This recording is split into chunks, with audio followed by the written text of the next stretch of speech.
ሰላም ውድ የዚ ሲክሬት ትሬኒንግ ኢንስቲትዩት ቤተሰቦች እንዴት ናችሁ? ሰላም ለእናንተ ይሁን። ታምራት ነኝ።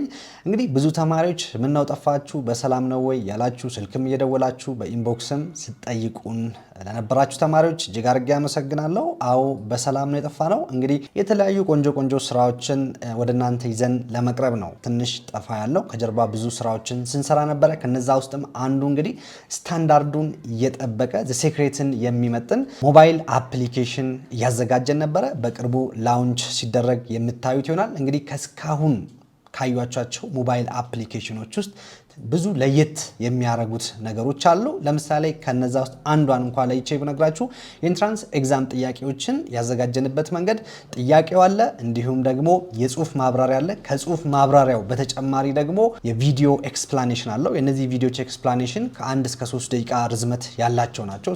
ይሄ እንግዲህ እስካሁን ካሉት የሞባይል አፕሊኬሽኖች ለየት የሚያደርገው ነው። ምክንያቱም የእስካሁኖቹን ካያችሁ ጥያቄው አለ፣ የጽሁፍ ማብራሪያ ነው ያለው። የኛ ግን ከጽሁፍ ማብራሪያው በተጨማሪ ጽሁፉን አይታችሁ የጽሁፍ ማብራሪያውን አይታችሁ ግልጽ ያለው ነገር ካለ እንኳን ከ1 እስከ 3 ደቂቃ ያለችውን ቪዲዮ በማየት መረዳት በምትችሉበት መልኩ አድርገን ያዘጋጀነው ነው ማለት ነው። ይሄ አንዱ ለየት የሚያደርገው ነው። ከዚህም በተጨማሪ ብዙ ለየት የሚያደርጉት ፊቸሮች አሉ። ላውንች ሲደረግ እንግዲህ እሱን የምታዩት ይሆናል። በተቻለ መጠን ለዘንድሮ ተማሪዎች ሙሉ ኤንትራንስ ኤግዛም ጥያቄውን ማለት ነው ሙሉ ፍሪ ለማድረግ አስበናል። በሱ ኢንጆይ እንደምታደርጉ ተስፋ አደርጋለሁ። እንግዲህ ወደ ዛሬው ቪዲዮ በምገባበት ጊዜ ዛሬ ይዤላችሁ የመጣሁት በፕሪ ኢንትራንስ ኤግዛሙ ዙሪያና በሪቪዥን ፕሮግራማችን ዙሪያ የተወሰነ ነገር ለማለት ያክል ነው።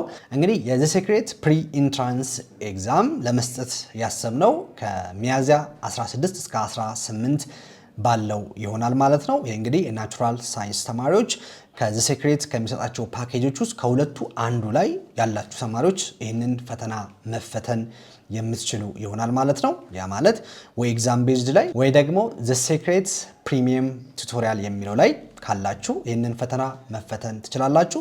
የዚህ ፈተና ዋናው ዓላማ እንግዲህ እስካሁን አንብባችሁ የጨረሳችሁ ተማሪዎች ራሳችሁን እንድትፈትሹበት፣ ጉድለታችሁ ምን ላይ እንደሆነ የሚለውን ነገር እንድታውቁበት በማሰብ ነው። ከዚህ ከፕሪ ኢንትራንስ ኤግዛም በኋላ ደግሞ የሪቪዥን ፕሮግራም ይኖራል። በዚህ ሪቪዥን ፕሮግራም እንግዲህ እንዴት ሪቫይዝ ማድረግ እንዳለባችሁ የተለያዩ ቴክኒኮችን እንነግራችኋለን።